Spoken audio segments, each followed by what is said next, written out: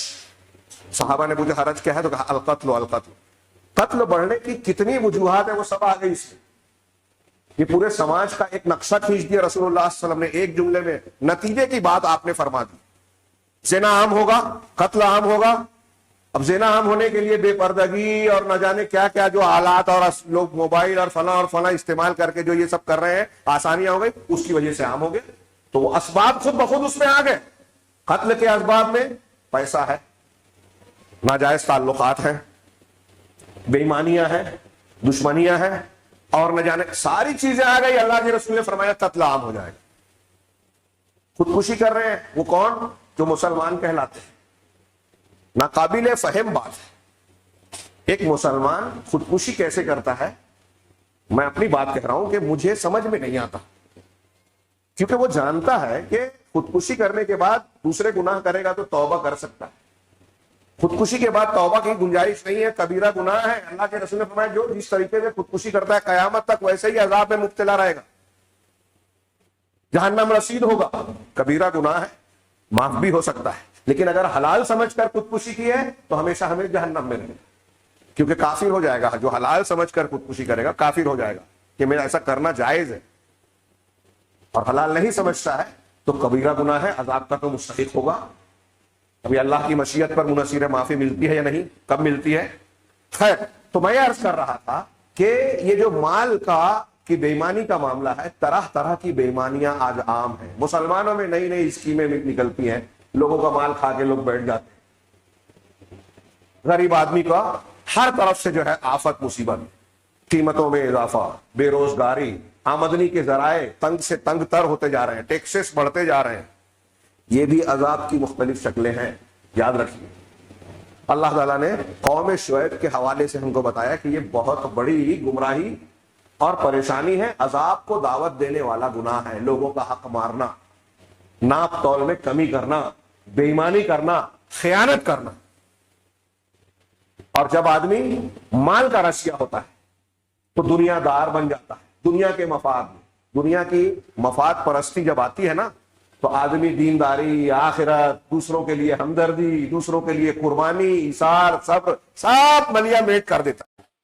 جیسا کہ میں نے کہا یہ بہت بڑا مرض ہے، اس پر مستقل ایک الگ سے خطبہ ہونا چاہیے، اور آج اس کی بار بار بیان کرنے کی ضرورت ہے. اپنا جائزہ اور محاسبہ کرنے کی ضرورت ہے کہ آج آپ دیکھیں اپنے سماج اور معاشرے میں کہ جیسے حلال و حرام کی تمیز لوگوں نے کھو دی. اللہ کے سامنے جواب دینا، اپنے بچوں کو حرام لقمہ، اپنے بچوں کو آپ حرام لقمہ کھلا رہے ہیں، تربیت کر رہے ہیں. جب آپ کا سارا مقصد دنیا داری ہو گئی ہے، پیسہ کمانا ہو گیا ہے، سب یہی سوچے میں اپنے بچوں کو کیا دوں گا. دنیا میں آپ جو گھر بنا کے دیں گے وہ ہمیشہ کے لیے ہوگا، بچوں کے لیے. چلیے آپ نے دے بھی دیا، اب بچے نالائق ہو تو بڑی رقم آپ نے کما کر بچوں کے ترکے میں چھوڑی، وہ گناہ کے کام میں استعمال کر رہے ہیں، آپ کو گناہ میں شریک بنا رہے ہیں، کیونکہ آپ نے تربیت نہیں کی، دین نہیں سکھایا، توحید نہیں بتائی. تو وہ دنیا دار بن گئے، آپ ہی کے راستے پر چل رہے ہیں. اب کچھ ہی دن میں نالائق ہے تو کروڑوں کی جائیداد پھونک ڈالی. اور اگر آپ نے لائق بنایا، صلاحیت دی، تربیت دی، دین سکھایا، تو یہ یقین رکھیے گا کہ اگر میرا بچہ متقی، پرہیزگار، نیک صالح رہے گا تو اللہ تبارک و تعالیٰ کی نعمت اور رحمت اس کو ہمیشہ گھیرے رہے گی، کبھی ضائع اور ذلیل نہیں ہوگا. دنیا کی دولت کبھی بھی اللہ دے دے گا. بعض روایتوں میں ہے نا کہ اللہ تبارک و تعالیٰ دنیا ان کو بھی دیتا ہے جن کو ناپسند کرتا ہے، اور ان کو بھی جنہیں پسند کرتا ہے. فرعون، حامان، نمرود، ابو جہل پسندیدہ تھے. اللہ نے دنیا ان کو دی تھی کہ نہیں دی تھی؟ دولت دی تھی، حکومت دی تھی، اختیارات دیے تھے.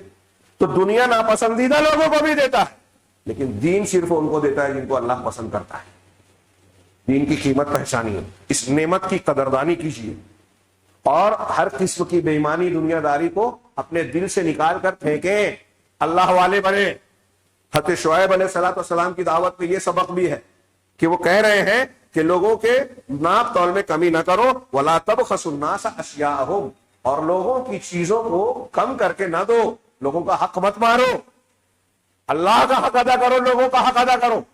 خود غرضی مفاد پرستی نے انسان کو آج سفاک بنا دیا، خوخار بنا دیا. قتل کرتا ہے، فساد مچاتا ہے، بستیوں کو تباہ کرتا ہے سیاست کے نام پر، اپنی اقتدار اور منصب کو جمانے کے لیے دین اور دین کے قواعد کو جو ہے مالیامین کرتا ہے۔ آج ہم گرد و پیش میں دیکھ سکتے ہیں، دور جانے کی ضرورت نہیں ہے، ہم اپنے آپ کو دیکھیں، ہمارے نفس اور انانیت کا تقاضا ایک طرف آیا اور دین کی کا حکم، ہم کسے ترجیح دیتے ہیں؟ قدم قدم پر لوگ دین کو روند رہے۔ میں نے کہا نا، آج گھر گھر میں آپ کو ملے گا حصے بکرے کا جھگڑا۔ کیوں ہے یہ جھگڑا؟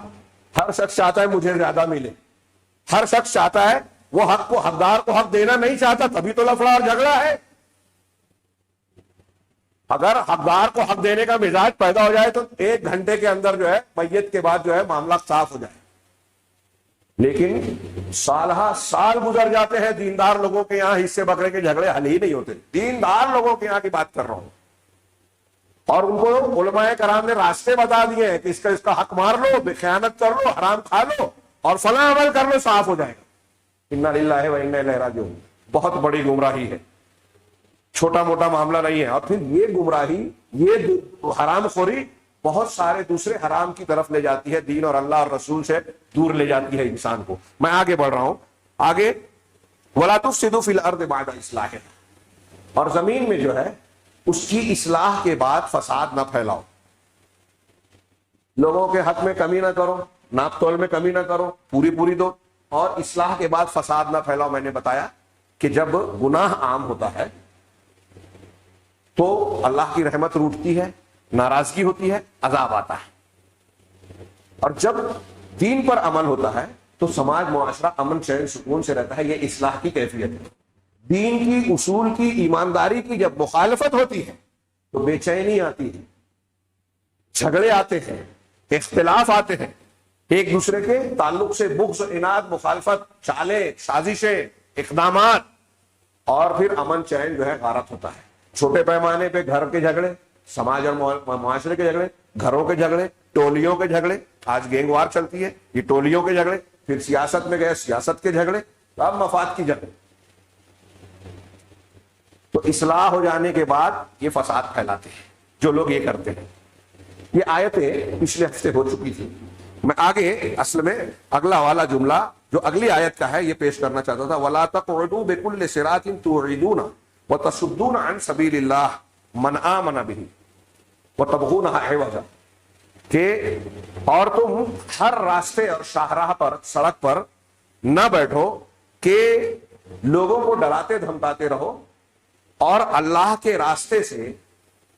راستے سے روکو ان لوگوں کو جو ایمان لائے، اور تم اس میں کجی اور خامی تلاش کرنے لگو۔ رسول کی تعلیم، حضرت شعیب علیہ السلام پر ایمان لانے والوں کو یہ ڈراتے دھمکاتے تھے قوم کے لوگ، اور انہیں روکتے تھے، ان کے پاس مت جاؤ۔ یہ اللہ کے راستے سے روکنا کافروں کا یہ جو عمل یہاں نقل کیا ہے، آپ کئی مقامات پر قرآن میں، یہ اللہ کے نبی صلی اللہ علیہ وسلم نے جب دعوت پیش کی تو مشرکین مکہ ہر نئے آنے والے حاجی معتمر کو زیارت کے لیے جو لوگ آتے تھے تو ان کو روکتے تھے کہ محمد صلی اللہ علیہ وسلم، محمد نام کا ایک شخص ہے، اس کے پاس جانا نہیں، اس کے پیچھے پڑ کے وہ جادو کر دیتا ہے، وہ ایسا کر دیتا ہے، اس کے دین کو اختیار کر لو گے، باپ دادا کے دین سے پھر جاؤ گے، وہ گمراہ کر دے گا، بے دین بنا دے گا، روکتے تھے۔ ایسے ہی اللہ نے بتایا کہ قوم شعیب کے لوگ، کافر مشرکین، قوم حضرت شعیب علیہ السلام کے پاس جانے سے لوگوں کو روکتے تھے، جانا نہیں، ڈراتے دھمکاتے تھے، تو ان کی دعوت کو قبول کرنے سے روکتے تھے۔ اور راستوں میں بیٹھ کر روکنا، ایک تو یہ کہ دین حق سے روکنا کے معنی میں ہے، اور کچھ معنی میں نے بتایا تھا کہ لوگوں کی لوٹ مار کرنا، لوگوں سے ایٹھنا، مال ایٹھنے کے لیے الگ الگ طریقے اختیار کرنا، ستانا، پریشان کرنا، مذاق اڑانا وغیرہ وغیرہ۔ ہمارے یہاں بھی آج لوگ راستوں میں بیٹھ کے لوگوں کا مذاق اڑاتے ہیں۔ تو ہر راستے پر بیٹھ کے اس قسم کی حرکتیں نہ کرو، اور جو ایمان لایا ہے اس سے نہ روکو۔ آگے اللہ نے فرمایا کہ جو ایمان لا رہا ہے تو اس سے ڈرا دھمکا کر اس کو روکو، اور پھر اللہ کے راستے، اللہ کے دین میں کجی تلاش کرنے لگو۔ یہ بھی ایک تفصیل کا متقاضی ہے، وقت نہیں ہے کہ اللہ کے دین میں خرابیاں ڈھونڈنا۔ آج جتنے بھی باطل مذہب کے لوگ ہیں نا، یہود، نصارہ، ہنود، مسلمانوں کے جتنے دشمن ہیں، اور ان کے جو ایجنٹ ان کے موافق مسلمانوں میں ہیں، شیعہ، روافظ، صوفیہ، آپ ان کو دیکھیں جو اہل بدعت ہیں غیر مسلم اسلام میں اور مسلمانوں میں جو اہل بدعت ہیں وہ اہل سنت کے دین اور طریقے اور منہج میں جو ہے کجی ڈھونڈتے ہیں. ارے تم وہ حدیث کہتے ہو، وہ حدیث تو عقل میں نہیں آتی. سائنس والے اس پر یہ اعتراض کرتے ہیں وہ تو قرآن سے ٹکراتی ہے جبکہ صحیح حدیث ہے، عقل خود نہیں ہے، علم نہیں ہے، بلا وجہ کہتے ہیں سمجھ میں نہیں آیا اور کہہ دیا قرآن سے ٹکرا. کوئی صحیح حدیث کوئی قرآن کی آیت سے ٹکرا نہیں سکتی. یا تو ناسخ و منسوخ والا معاملہ ہوگا یا آپ کی سمجھ کا فرق ہوگا. حدیثیں صحیح حدیثیں آپس میں نہیں ٹکراتی. خیر وہ ایک الگ موضوع ہے، میں اس میں جاؤں تو وقت اور درکار ہوگا. تو یہ جو اعتراضات پیش کرتے ہیں نا کہ یہ واقعہ کیسے ہوا، ام المومنین حضرت عائشہ صدیقہ رضی اللہ تعالی عنہا یہ حدیث بیان کر رہی ہیں، یہ تو عقل میں نہیں آتی، یہ تو شرم و حیا کے خلاف ہے، فلاں چیز جو ہے وہ نہیں ہے، فلاں چیز یہ نہیں. یہ کجی تلاش کرنا ہے کہ خامیاں ڈھونڈ کر. آج کل کچھ نئے نئے علامہ لوگ پیدا ہوئے ہیں نا، جاہل علامہ، وہ صحابہ کرام میں کیڑے نکالتے ہیں. امیر معاویہ رضی اللہ تعالیٰ عنہ پر تنقید نقد کرنا. پہلے بھی تھے کچھ لوگ گمراہ، یہ روافظ کرتے تھے. آج کل اہل سنت میں ایسے جاہل پیدا ہو گئے. سلمان حسینی صاحب مرزا پاکستان والا، ہاں، یہ ان روافظ کے ایجنٹ بن کر اہل سنت والجماعت کے متفقہ عقیدے جو قرآن حدیث اجماع صحابہ اجماع سلف پر مشتمل ہے، کہ کسی ایک صحابی کی اگر آپ نے توہین کی تو آپ اہل سنت والجماعت کے طریقے پہ نہیں ہیں، قرآن حدیث کے مخالف ہیں، عقیدے کے صحیح عقیدے کے خلاف ہیں. یہ کھلے عام بیان کر رہے ہیں لوگ، ان کی عقیدت بیان کرتے ہیں. ابھی آ رہا ہے محرم الحرام، پھر سے وہ کلپس اور وہ تقریریں جو ہے عام ہوگی اور عام جاہل آدمی نوجوان اسی کے پیچھے بھاگے گا. ارے وہ تو ایسا کہہ رہے ہیں، امیر معاویہ ایسے تھے ویسے تھے، فلاں صحابی پر یہ تنقید، فلاں پر یہ کجی تلاش کر کے تاریخ کے کچھ واقعات کو توڑ مروڑ کر. اور بشر تھے، انسان تھے. ہم کہتے ہیں صحابہ کرام سب کے سب عادل تھے، سب کے سب اللہ کے پسندیدہ تھے، سب کے سب محبوب و پسندیدہ تھے. اللہ اور رسول نے سب کو تعدیل کی سرٹیفکیٹ دی ہے، لیکن ان سے ہم یہ نہیں کہتے کہ سب کے سب معصوم تھے، ان سے کوئی غلطی خطا نہیں ہوئی. اگر ہوئی بھی ہے تو یا تو وہ اجتہادی خطا ہے نمبر 1، اور اگر نہیں تو ان کی غلطیاں ایسے ہے جیسے ان کی نیکیوں کے سامنے، جیسے سمندر کے سامنے چند قطرات. ان کی نیکیاں سمندر ہیں، ان کی غلطیاں قطرات. یہ ہمارا عقیدہ ہے جو میں بیان کر رہا ہوں، یہ اہل سنت والجماعت کا متفق. اس کے مقابلے میں ہمارے یہاں شکوک شبہات پھیلا جاتے ہیں. ایک تو وہ ہے. اس کے علاوہ اہل بدعت دیکھیے قرآن اور حدیث کے مسلک میں کجی تلاش کرتے ہیں. اس میں تو ایسا ہے، یہ لوگ تو بزرگوں کو نہیں مانتے اہل حدیث، یہ تو فلاں کی شان میں توہین کرتے ہیں، یہ حضرت عثمان کی دوسری اذان کو بدعت کہتے ہیں. کوئی اہل حدیث نہیں کہتا، کہہ سکتا بھی نہیں، اور اگر کہے گا تو وہ اہل حدیث نہیں ہوگا. کسی صحابی کو کوئی اہل حدیث بدعتی کہہ دے.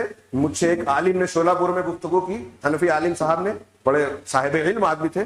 تو میں ہنسنے لگا. میں نے کہا کہ عوام جب کہتے ہیں تو بات سمجھ میں آتی ہے کہ ان کو علم نہیں، آپ تو صاحب علم آدمی ہیں. آپ یہ ادھر ایک تحریر اور ایک تقریر آپ بتا دیجئے کسی اہل حدیث عالم کی جس نے کسی ایک صحابی کو بدعتی کہا ہو، ایک تحریر. میں نے کہا میرا دعویٰ ہے، ہم اعلان کروں گا تقریر اسٹیج میں کہوں گا کہ یہ اہل حدیث ہو ہی نہیں سکتا، کیونکہ منہج اصول کے خلاف ہے. یہ وہ حیرت زدہ رہ گئے. میں نے کہا بڑے بڑے علماء اسی کو دہراتے چلے آ رہے ہیں، اہل حدیث جواب دیتے ہیں، سننے کو تیار ہی نہیں ہے، کیونکہ یہ کجی تلاش کر کے لوگوں کو بھٹکایا جاتا ہے کہ دیکھو یہ برے ہیں، صحیح لوگوں کو غلط بتایا جاتا ہے. اور عام آدمی اعتماد کرتا کہ مولانا صاحب بول رہے تو غلط کیسے ہو سکتا ہے. قرآن کی آیت حدیث پر اتنا یقین نہیں رکھتے بہت سارے لوگ جو اپنے مولانا صاحب پر رکھتے ہیں. یہ کجی چلی آ رہی ہے. تو کجی تلاش کرتے ہیں. یہی قوم اہل باطل کا یہ مزاج رہا ہے، جس کے اندر جتنا باطل ہوگا، جب حق سے سامنا ہوتا ہے نا اہل باطل کا، تو وہ حق کو رد کرنے کے لیے یہی کرتے ہیں پہلے کہ حق میں کمی، کجی، کمزوری، کچھ ایسے پہلو تلاش کرتے ہیں جس پر اعتراض کیا جائے. اب ہم اور آپ مسلمان ہیں، جانتے ہیں آج غیر مسلم دنیا یہ سمجھتی ہے کہ اسلام انتہا پسندی کی تعلیم دیتا ہے. ہم جانتے ہیں کہ امن و صلح آشتی، انصاف کے قائم کرنے کی تعلیم جیسی اسلام میں ہے دنیا کے کسی مذہب میں نہیں ہے. یہ ہمارا عقیدہ ہے، یقین ہے بالکل گہرائیوں تک. وہ کہتے ہیں کہ عورتوں پر ظلم ہوتا ہے اسلام میں. ہم جانتے مانتے ہیں کہ اسلام نے جتنا حق، جتنا تقدس اور عزت عورت کو دیا ہے دنیا کے کسی مذہب نے نہ دیا ہے نہ دے سکتا ہے. وہ بالکل واضح طور پر. لیکن وہ اور کچھ سمجھتے ہیں. طلاق، نکاح اور دوسرے بہت سارے معاملات میں، بہت سارے امور میں وہ جو اعتراضات کرتے ہیں یہ مسلمان جانتے ہیں کہ وہ ان کی جہالت ہے، لیکن بعض مرتبہ ایسا ہوتا ہے کہ ہمارے یہاں منکرین حدیث، ان کے ایجنٹ اور ایسے کچھ تجدد پسند لوگ، لبرل لوگ اسلام میں کھوٹ خامی تلاش کرنے کی کوشش کرتے ہیں کہ ارے یہ تو غلط ہے، ایک آدمی 4 شادی کیسے کر سکتا ہے؟ حالانکہ یہاں کتنے کرتے ہیں، لیکن اجازت ہے، اس پر بحث کرتے ہیں۔ 4 شادیاں نہیں کر سکتے، ان کے یہاں یہ بہت لمبی چوڑی بحث چلتی ہے، لیکن 4 کی بجائے 8 اور 10 اور 20 جو ہے وہ محبوبائیں معشوقائیں رکھ سکتے ہیں، ناجائز تعلقات رکھ سکتے ہیں، قحبہ خانے اور جسم فروشی کے اڈوں کی اجازت اور لائسنس دیے جاتے ہیں، حکومت اس پر کوئی اعتراض نہیں کرتا، جبکہ وہ گندگی کے مراکز ہیں، اس کو ختم کرنا چاہیے، وہاں فلسفے جھاڑے جاتے ہیں کہ اگر یہ نہیں ہوں گے تو سماج میں زنا ہوگا، وہ ہیں تو بڑھ رہا ہے، آپ اس کو فروغ دے رہے ہیں، بالکل عقل الٹ گئی۔ جہاں حق دیا جا رہا ہے عورتوں کو وہاں اعتراض کر رہے ہیں، اور ہندو مذہب کی عورتوں کے ساتھ کیا کیا ہو رہا ہے، کہیں بیچی جا رہی ہے، کہیں مشترکہ شوہر پہ تقسیم کی جا رہی ہے، کہیں ان کو حصے بکروں سے محروم کیا جاتا ہے، اس پر کوئی بات ہی نہیں کرتا۔ جین مذہب، عیسائی مذہب، اور ان میں اگر آپ عورتوں کے بارے میں جانیں گے تو حیرت زدہ رہ جائیں گے۔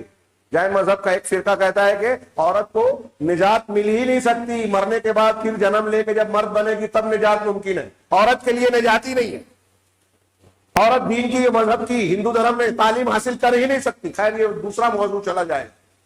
تو جن کے یہاں کجیاں ہی کجیاں ہیں، خرابیاں ہی خرابیاں ہیں، وہ اسلام اور اہل اسلام کو رد کرنے کے لیے کجی تلاش کرتے ہیں۔ لیکن ایک بات غور کیجئے کہ جتنی مخالفت اسلام کی دنیا میں ہوتی ہے، ہو رہی ہے، یہ انبیاء کی زندگی سے ہوتی چلی آ رہی ہے، اگر اس کا 10% بلکہ 5% دوسرے مذاہب کی مخالفت ہونے لگے نا تو وہ دنیا سے مٹ جائیں گے۔ اسلام کی حقانیت ہے کہ مخالفتوں کے باوجود پنپتا ہے۔ یہ فلسفہ اچھے لوگ ہمارے یہاں سمجھتے نہیں۔ غلط موقف پر رہ کر اگر آپ حق کی اور سچی بات کی مخالفت کریں گے تو حق کو کبھی ختم نہیں کر پائیں گے، دبا سکتے ہیں عارضی طور پر، آپ اپنے آپ کو تسلی دے سکتے ہیں غلط کام کرنے کے بعد، یہ عارضی خوشی ہو سکتی ہے، لیکن حق کبھی، اللہ تبارک و تعالی کا فیصلہ ہے کہ حق کو غالب کرے گا، سچائی کو۔ شرط یہ ہے کہ اہل حق حق پر قائم رہے، تقوی پرہیزگاری پر قائم رہے، تو دنیا کی کوئی طاقت ان کو مٹا نہیں سکتی۔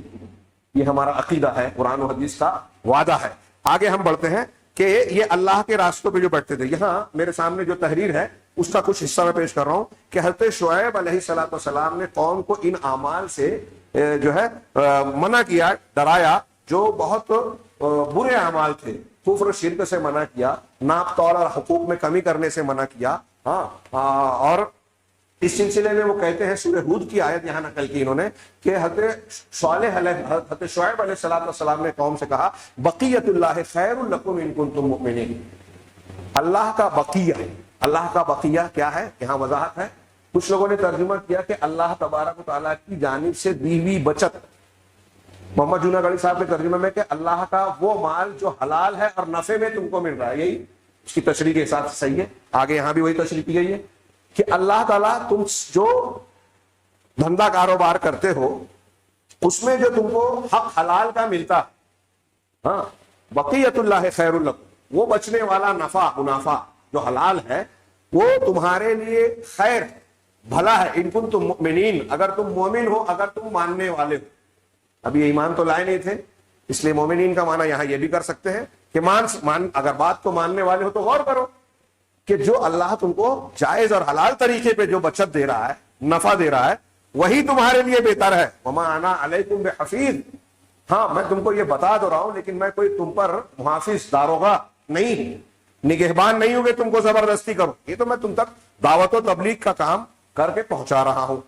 یہاں بڑی اچھی بات کہی شیخ عثمان صاحب نے کہ اہل علم بقیت اللہ کی تفسیر میں کہتے ہیں کہ جو منافع بچ جائے، زائد ہو جائے، وہ مراد ہے، اگرچہ وہ منافع کم ہو، ہاں، یہ بہت بڑے منافع سے بہتر ہے اس منافع سے جو حرام۔ یہ سبق یاد کیجیے، آج ہمارے قوم کے فرد کو، چھوٹے بڑوں کو، عوام ہی نہیں خواص کو بھی پڑھانے کی ضرورت ہے۔ وہ کتنی معلومات رکھتے ہو لیکن عمل نہیں کرتے۔ کوئی سیاست میں ہے تو وہ حرام خوری کر رہا ہے، کوئی ادارہ چلا رہا ہے تو وہ حرام خوری کر رہا ہے، کوئی کاروبار کر رہا ہے تو وہ حرام خوری کر رہا ہے، جس کو جہاں بس مل رہا ہے۔ اور اسی کا نتیجہ ہے کہ ہمارے اوپر ایسی حکومت بن گئی ہے جو قیمتیں بڑھا رہی ہے، مختلف پریشانیاں ڈال رہی ہے، نئے نئے ٹیکسز ڈال رہی ہے، اور کوئی رحم مروت نہیں ہے، کیونکہ ہم کسی پر مروت نہیں کر رہے ہیں، تو ہمارے اوپر اللہ ایسے آدمی کو، ایسی حکومت کو مسلط کر دیا ہے جو ہم پر رحم مروت نہیں کرتی۔ تو یہ کہہ رہے ہیں کہ تھوڑا مال نفع جو حلال ہو یہ بہتر ہے زیادہ مال سے جو حرام ہو۔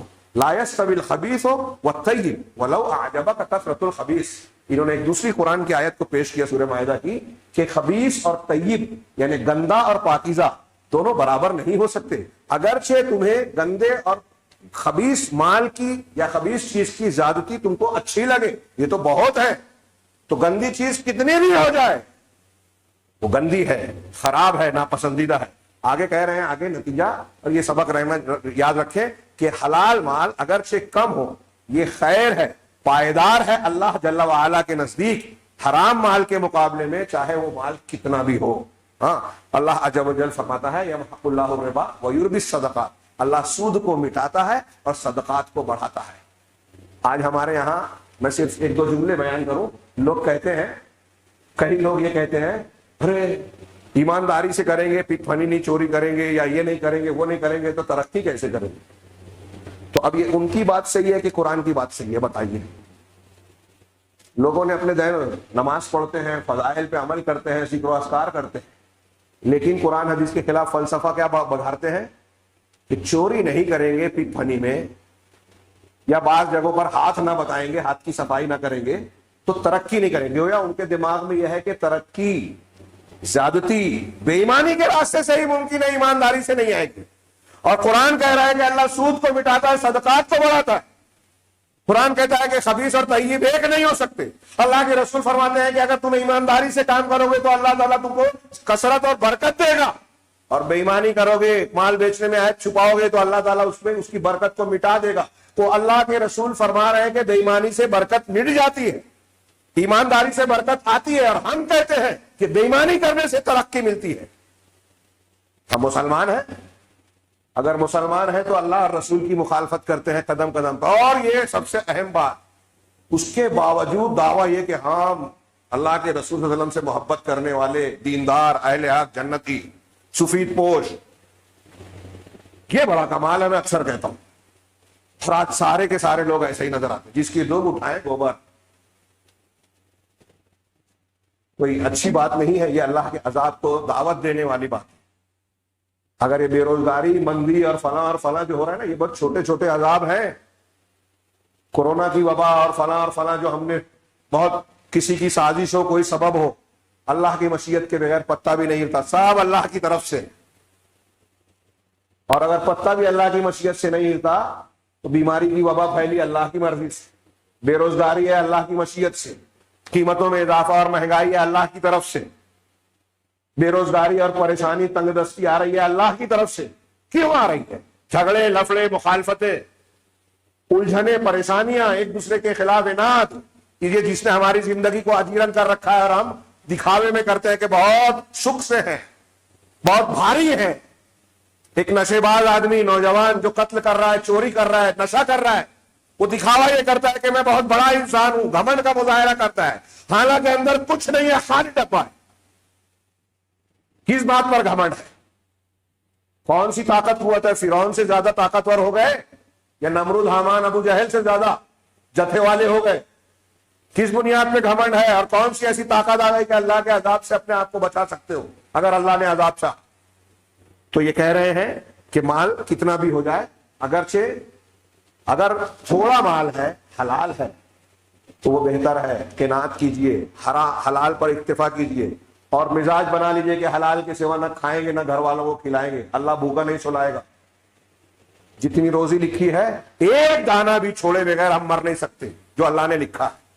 اب ہمارے اوپر منحصر ہے کہ وہ لکھا ہوا دانہ ہم حلال طریقے سے کماتے ہیں یا حرام سے۔ اور یہ مزاج جب بگڑ گیا تو آج سماج میں دیکھیے حرام خوری عام۔ میں نے اس سے پہلے کہا تھا، لوگ لیڈروں کو گالی دیتے ہیں، لیڈر کہتے ہیں کہ بھائی ووٹ دینے والا بھی تو بغیر پیسہ لیے ہوئے ووٹ نہیں دیتا۔ ہمارے گھر، اب ہمارے سماج کی عورتیں، خواتین کہتی ہیں کہ ووٹ دیں گے کتنا پیسہ دو گے؟ دو لیڈر سے سودا کر رہے ہیں، ووٹ ایک کو دینا ہے، دونوں سے پیسہ لیتے ہیں۔ حلال ہے، جائز ہے، کیا مزاج بن گیا قوم کا؟ اور تھوڑا چند ٹکے لے لیتے ہیں، 5 سال پریشان لوگوں کے سامنے رونا گانا۔ تو جب آپ بے ایمانی کر رہے ہیں، جب آپ دین اور اصول کو طاق میں رکھ رہے ہیں، تو اللہ کی رحمت، برکت اور مدد کی امید کیسے کر سکتے ہیں؟ عام مزاج۔ اب بے ایمانی کرنے کے لیے ماں باپ دین کی خدمت کے لیے جن کے پاس وقت نہیں ہے، اچھے کام کے لیے آپ بلائیں، ہمارے سماج میں لوگوں کو ٹائم نہیں ملے گا۔ درس قرآن، درس حدیث میں آپ کو بہت کم لوگ ملیں گے۔ دنیا داری کا، موسیقی کا، ناچ گانے کا، ڈھول تاشے کا، مشاعرے کا پروگرام ہو تو بھیڑ، ٹکٹ نہیں مل رہا ہے، بھیڑ رہے گی۔ لوگوں کی غیبت، چغلیاں، پلاننگ کرنے کے لیے لوگوں کے پاس بہت وقت ہے، اس کے گھر میں ایسا چل رہا ہے، اس کا معاملہ ایسا ہے، وہ تو ایسا ہے، اس کی فلاں خامی ہے۔ اللہ تعالیٰ نے آپ کو حساب و کتاب والا کام سونپ دیا، جو میدان محشر کا تھا وہ آپ کو دے دیا ہے۔ لوگ ایسا کرتے ہیں۔ اپنے گھر میں کیا ہو رہا ہے، ہم کیا کر رہے ہیں، نہیں معلوم، خبر نہیں۔ اور جیسے آپ دوسرے کے گھر کی بات کر رہے ہیں، آپ کی گھر کی بات کوئی دوسرا کرے، آپ کو برا لگتا ہے تو ہوگی نا۔ ہمارا سماج پورا کا پورا اسی دلدل میں، گندگی میں بھرا ہوا نظر آتا ہے، کیچڑ میں۔ سب کو دوسروں کی فکر ہے، دوسروں کا خیال ہے، غلطیاں بھی دوسروں میں نظر آتی ہے۔ مجھے کیا کرنا ہے یہ کوئی نہیں سوچتا۔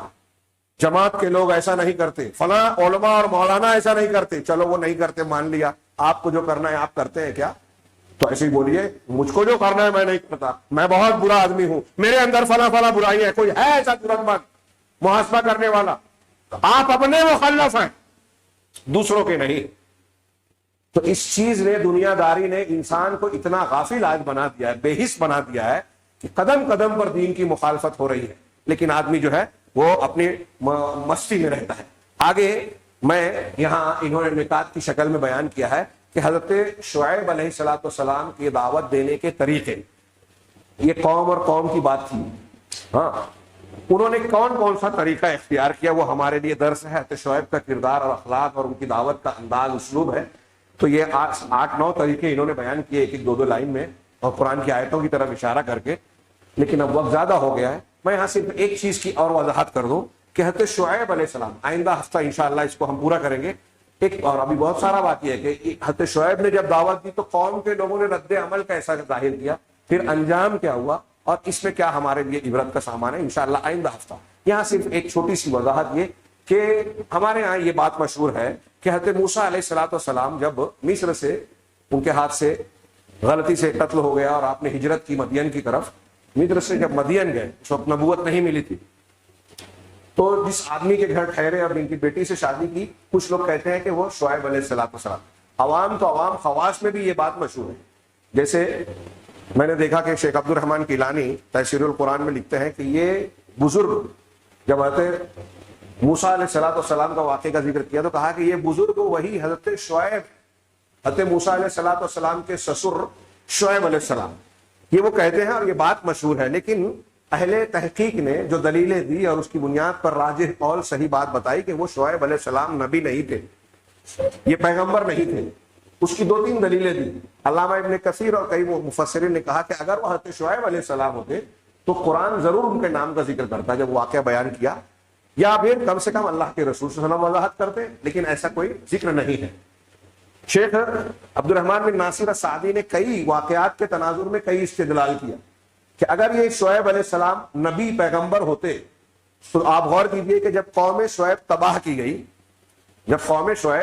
گئی، تو ان کی تباہی کے بعد جو لوگ حضرت شعیب علیہ السلام کے ساتھ بچے ہوئے تھے وہ مومنین تھے، جو کافر تھے وہ سب کے سب ختم ہو گئے، یہ ایمان والے تھے۔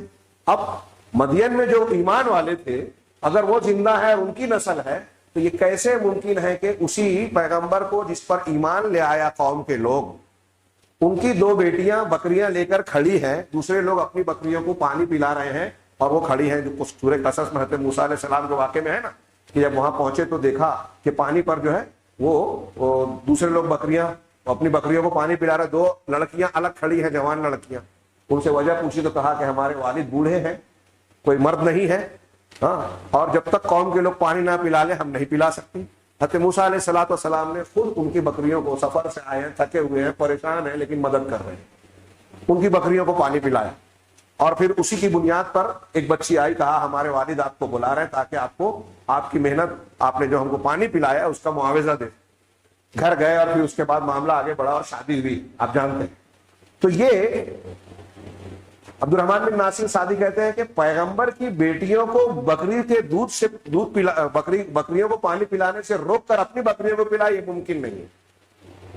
اہل ایمان اپنے نبی کی بیٹیوں کے ساتھ ایسا نہیں کر سکتے۔ اور پھر وہ انتظار میں ہے، کوئی اور دوسرا نہیں ان کی مدد کر رہا ہے، باہر سے حضرت موسیٰ علیہ السلام پہنچ کے مدد کر رہے ہیں۔ تو شیخ عبد الرحمن نے کہا کہ یہ بھی اس بات کا اشارہ کرنے والا قرینہ ہے کہ وہ حضرت شعیب علیہ السلام پیغمبر نہیں ہے۔ ہاں، اور پھر شیخ عثمان بن محمد الخمیس نے کہا کہ یہ حضرت شعیب اور حضرت موسیٰ علیہ السلام کے درمیان اگر ہزاروں نہیں تو سینکڑوں سال کا فرق ہے۔ الموسوعہ میں یہ تفصیل بیان کی بعض علماء سے کہ 400 سالوں سے زیادہ کا فاصلہ ہے۔ حضرت شعیب کا جو واقعہ ہے، جو معاملہ زمانہ ہے، قرآن کی آیت ہے جو ہم اگلے ہفتے پڑھیں گے، آج نہیں پہنچ سکے، پہنچنا تھا۔ قرآن نے خود کہا وما قوم لوط منکم ببعید۔ حضرت شعیب نے جو نصیحتیں کی، جو دھمکیاں دی، جو ان کو تنبیہ فرمائی، اس میں مثالیں پیش کی کہ قوم عاد، قوم صالح اور قوم نوح کو جو جیسے عذاب پہنچا تو میری مخالفت میں تم بھی ایسی حرکت نہ کرو کہ تم کو بھی ویسے ہی عذاب پہنچے۔ اور پھر آخری جملہ ہے اس آیت کا وما قوم لوط منکم ببعید، قوم لوط تم سے کوئی دور نہیں ہے۔ دور نہیں ہے کا مطلب ایک تو یہ کہ ان کا شہر ان کے شہر سے دور نہیں تھا، صدوم قوم لوط کی بستی تھی، اور یہ مدین، یہ دونوں بہت قریب ہیں۔ دوسری بات کہ زمانے کے اعتبار سے بھی یہ دور نہیں تھے، بہت قریب کا زمانہ ہے۔ شیخ محمد عثمان نے کہا کہ سورہ ہود میں، سورہ اعراف میں، سورہ شعراء میں آپ دیکھیں گے کہ جہاں انبیاء کے واقعات کا ذکر ہے وہاں حضرت لوط علیہ السلام کے واقعے کے فوراً بعد ہی حضرت شعیب کا واقعہ ہے۔ یہ اس لیے بھی کہ زمانے کے اعتبار سے بھی یہ ایک دوسرے کے فوراً بعد میں تھے۔ اور حضرت لوط علیہ السلام کی قوم کب تباہ کی گئی؟ حضرت ابراہیم علیہ السلام کے زمانے میں۔ حضرت ابراہیم جب قوم لوط کو تباہ کرنے کے لیے 2 فرشتے حضرت ابراہیم کے پاس پہلے آئے، قرآن نے کئی مقامات پر نقل کیا، سورہ ہود میں، سورہ ذاریات میں اور کئی مقام پر۔ تو انہوں نے پوچھا کس لیے آئے ہو؟ حضرت ابراہیم نے تو کہا کہ لوط کی طرف بھیجے گئے ہیں، ان کو ایسا ایسا عذاب دینا ہے۔ حضرت ابراہیم نے ان سے مناقشہ کیا، اللہ تعالیٰ نے ان کو کہا کہ اعرض عن ھذا یا ابراہیم، ابراہیم اس سے باز آ جاؤ، یہ اللہ کا فیصلہ ہے جو ہو چکا۔ دیکھیے ابراہیم علیہ السلام سفارش کر رہے ہیں، نہیں چلی، اللہ کا فیصلہ کسی نبی کی سفارش سے بھی نہیں بدلے گا۔ دنیا میں بھی قرآن نے یہ مثال پیش کی ہے۔ تو خیر، وہ اس کے بعد حضرت ابراہیم کے زمانے میں ہی قوم لوط تباہ ہوئی، اور اس کے کچھ ہی موقع کے بعد حضرت شعیب علیہ السلام کی قوم کا یہ واقعہ پیش آیا، اور ان کے اور حضرت موسیٰ علیہ السلام کے درمیان 400 سالوں سے زیادہ فاصلہ ہے۔ کچھ لوگ کہتے ہیں کہ حضرت شعیب کی بھی بہت لمبی عمر تھی۔ شیخ عثمان نے کہا کہ اس کی کوئی دلیل نہیں ہے کہ حضرت شعیب کی اتنی لمبی عمر تھی۔ یہ چند باتیں، اور پھر ان کی دعوت، ان کے سامنے مخالفین کا کردار اور نتیجہ انشاءاللہ آئندہ ہفتہ دیکھیں گے، اگلے خطبے میں جب بھی ہو۔ اللہ تبارک تعالی ہمیں خیر کی توفیق عطا فرمائے، دین کو سمجھنے اور اسے ظاہراً باطناً قبول کرنے کی توفیق دے، اور اس کی برکت سے دنیا اور آخرت میں کامیابیوں سے نوازے۔ اقول قولی ھذا واستغفر اللہ لی ولکم سائر المسلمین، وصلی اللہ علی نبینا محمد، بارک اللہ لنا ولکم فی القرآن المجید، ونفعنا وإیاکم بالآیات والذکر الحکیم، انہ تعالی جواد کریم ملک بر رؤوف رحیم۔